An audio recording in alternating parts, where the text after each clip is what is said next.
saya hidup, saya nggak mau menjadi salah satu bagian daripada masalah. Masalah daripada dunia ini sudah banyak. Dan saya nggak mau menjadi salah satu bagian daripada masalah. Untuk menghindari supaya kita tidak menjadi salah satu bagian daripada masalah. Yaitu hiduplah di dalam kasih. Hiduplah di dalam suatu relationship yang baik satu dengan yang lain.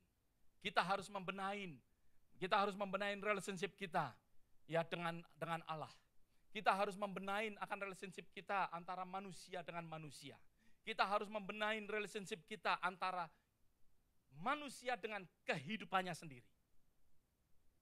Berapa banyak manusia tidak bisa mempunyai kasih untuk dirinya sendiri. Seperti apa yang saya alamin di Ekuador.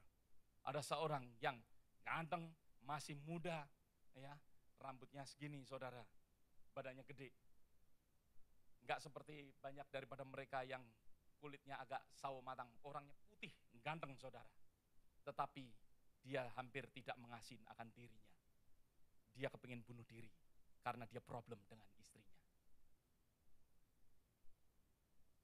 Maka dari itu di dalam kehidupan kita perlu untuk membenahi akan relationship kita dengan Allah. Membenahi relationship kita antara love kita, antara diri kita dengan kehidupan kita sendiri. Apa itu kasih? Apa itu kasih dan bagaimana kita mempraktekkan akan kasih, saudara? Apa itu kasih? Mungkin di dalam kehidupan kita, mungkin kita tidak tahu apa itu kasih. Bagaimana kita melakukan kasih? Tapi satu ayat yang kita boleh belajar bersama-sama. Mari kita buka di dalam 1 Yohanes pasal yang ketiga, ayat yang ke-16. Kita akan belajar bersama-sama.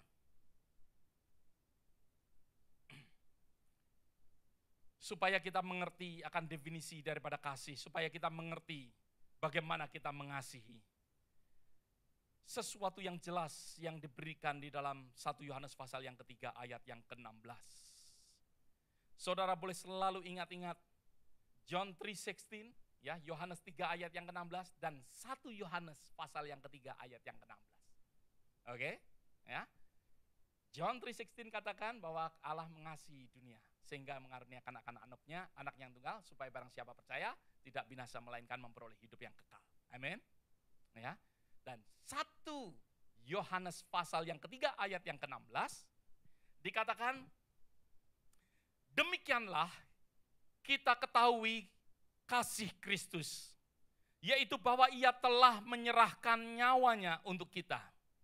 Jadi kita pun wajib, katakan sama-sama, wajib menyerahkan nyawa kita untuk saudara-saudara kita. Inilah kasih, definisi daripada kasih yang Tuhan Yesus katakan, yang Tuhan Yesus nyatakan di dalam kehidupan, bahwa dia menyerahkan akan nyawanya untuk kita. Bagaimana Tuhan Yesus menyatakan akan kasih, bahwa dia melakukan, bahwa kasih daripada Allah bukan hanya sekedar pernyataan atau informasi ataupun perkataan. Tetapi kasih Allah didemonstrasikan, dinyatakan oleh perbuatan, yaitu dilakukan dengan experience yang dialami oleh Tuhan Yesus sendiri. Tuhan Yesus menyatakan akan kasih-Nya, melakukan kasih dengan apa? Dengan mengorbankan. Ya, di situ dikatakan dengan menyerahkan nyawanya, menyerahkan hidupnya untuk kita. Dan firman Tuhan katakan, bukan hal itu hanya dilakukan oleh Tuhan Yesus, tetapi firman Tuhan katakan bahwa untuk kehidupan kita dikatakan di situ. Jadi kita pun wajib. Ada amin, saudara? Saudara nggak mau menyerahkan akan hidup saudara untuk sesamanya. Ya, firman Tuhan katakan, jadi kita pun wajib. Jadi bukan kita ini hanya senang menerima kasih daripada Kristus. Firman Tuhan dengan keras, dengan sesuatu pernyataan yang jelas, dikatakan bahwa kita pun wajib. Perkataan wajib yaitu harus, yang tadi kita sering baca. Pernyataan akan wajib Berarti sesuatu yang harus kita lakukan di dalam kehidupan kita sebagai orang percaya. Kita wajib untuk menyerahkan akan hidup kita, untuk sesama kita, untuk saudara-saudara kita. Kita harus menyerahkan. Kadangkala untuk mengasihi kita menunggu. Menunggu kalau ada orang mengasihi, ya saya mengasihin toh.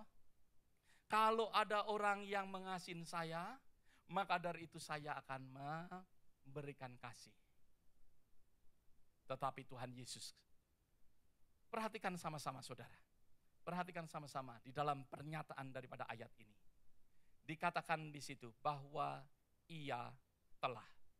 Saudara lihat ayat-ayat itu, supaya saudara jelas, mungkin saudara bisa garis bawain. Ia telah, ia telah. Berarti ia lebih dahulu.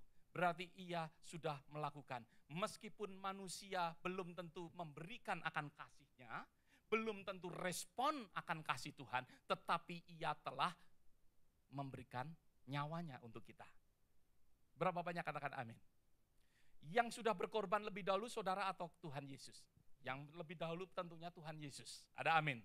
Maka dari itu Alkitab katakan ia telah menyerahkan akan nyawanya untuk kita. Dan firman Tuhan katakan, jadi kita pun wajib. Jadi kita tidak seharusnya kita menunggu orang lain untuk memberikan kasih. Kita seharusnya, meskipun orang lain tidak memberikan kasih, kita harus memberikan kasih lebih dahulu untuk mereka. Ada amin saudara. Kita harus melakukan lebih dahulu kasih kita kepada orang lain.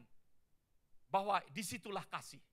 Kalau kita menunggu orang lain melakukan kasih. Kalau Pak David mengasihin saya, baru saya mengasihin Pak David, berarti saya tidak melakukan kasih sedikit pun. Kalau manusia mengasihin Tuhan, lebih dahulu, Tuhan Yesus tidak bisa berkata bahwa begitu besar kasih Allah akan dunia ini. Karena apa? Karena dia menerima kasih lebih dahulu. Ada amin saudara. Allah bisa berfirman bahwa Allah mengasihi manusia, meskipun manusia belum memberikan suatu respon yang baik, manusia mungkin menolak akan kasih Kristus, tetapi Allah telah memberikan akan kasih itu.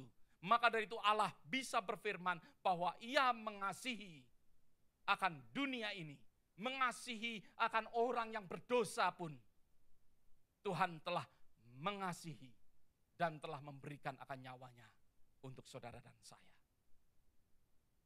Saudara, di dalam kitab Lukas pasal yang ke-6, mungkin saudara nggak perlu baca, di dalam Lukas pasal yang ke-6 ayat yang ke-32. Saya sudah kutip akan ayat ini. Pada saat kalau saudara hadir di dalam pernikahan daripada Daniel dan Eva, saya sudah kutip akan ayat ini.